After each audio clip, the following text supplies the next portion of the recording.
Well, of course life went on for the prince as well. I am afraid, I have to say, you will not find anything exceptional or unexpected happening in this part, as the prince had to remain on Earth. Nevertheless, the way things continued should be stated, however disillusioned they might sound.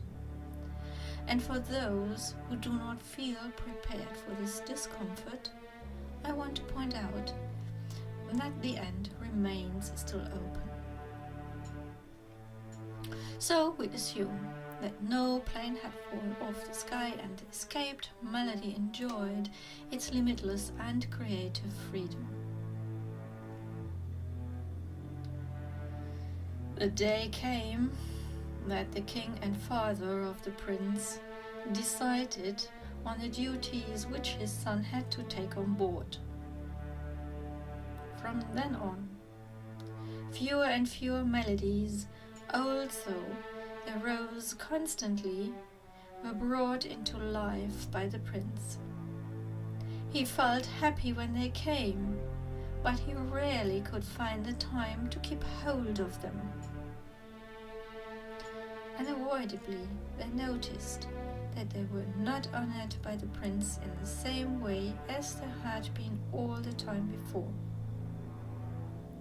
First, they came and were disappointed. Then, they came occasionally only. Finally, they stopped coming completely, because the prince would not have any time for them anymore.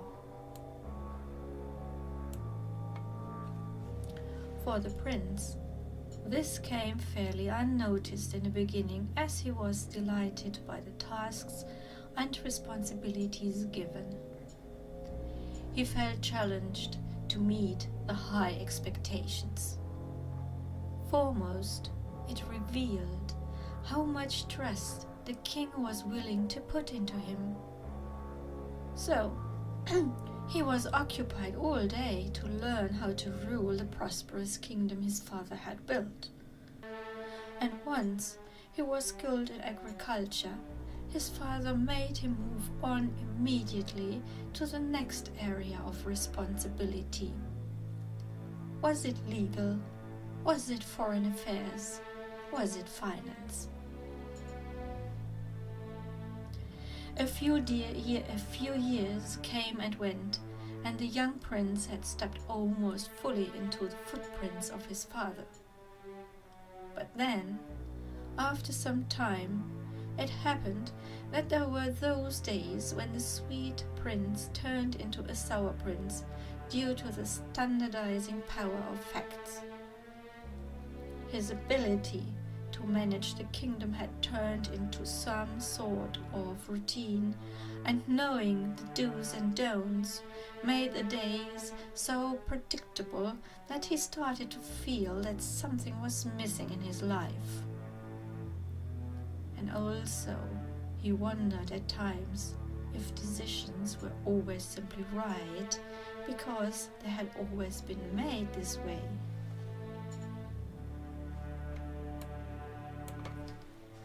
At such dark days, he remembered the free melody which he assumed and hoped still to be a happy and creative one.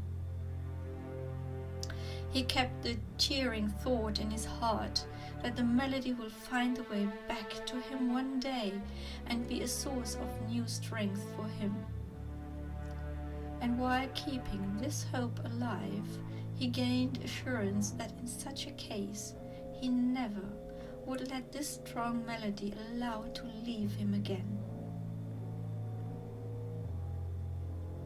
At this point, you need to understand that the melody was not only freedom-loving and strong, but also clever enough to not be trapped by self-pity and selfish desire. Unfortunately, this meant that many years came and went without any trace of the proud melody.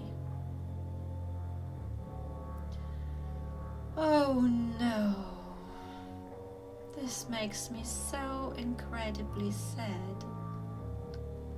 But how else could the story continue?